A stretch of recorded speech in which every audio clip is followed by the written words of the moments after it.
Thanks again for staying with us. We turn our attention now to Afghanistan, a nation where women have been facing oppression, attracting international condemnation. Well, more than 80 Afghan women who fled the Taliban to pursue higher education in Oman are reportedly facing imminent deportation back to Afghanistan.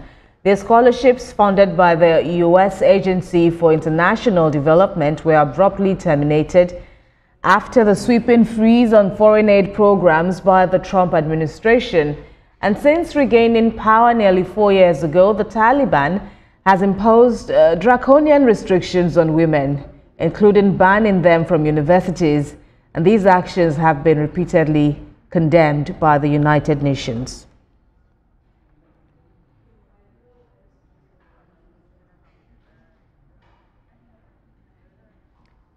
Other stories now. Ukrainian officials say at least 14 people have been killed by Russian overnight strikes in several regions of the country, including Donetsk and Kharkiv.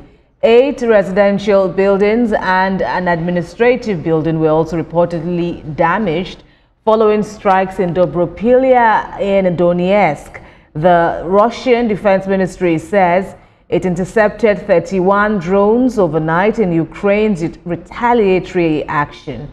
The exchange of firepower comes after U.S. President Donald Trump said he was strongly considering large-scale sanctions and tariffs on Russia, which he says is absolutely pounding Ukraine on the battlefield.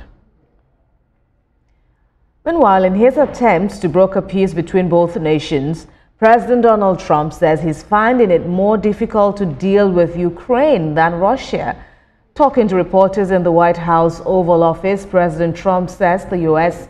is doing very well with Russia and it may be easier dealing with Moscow than with Ukraine. Meanwhile, the U.S. has temporarily suspended Ukraine's access to some satellite imagery after pausing military aid to the country.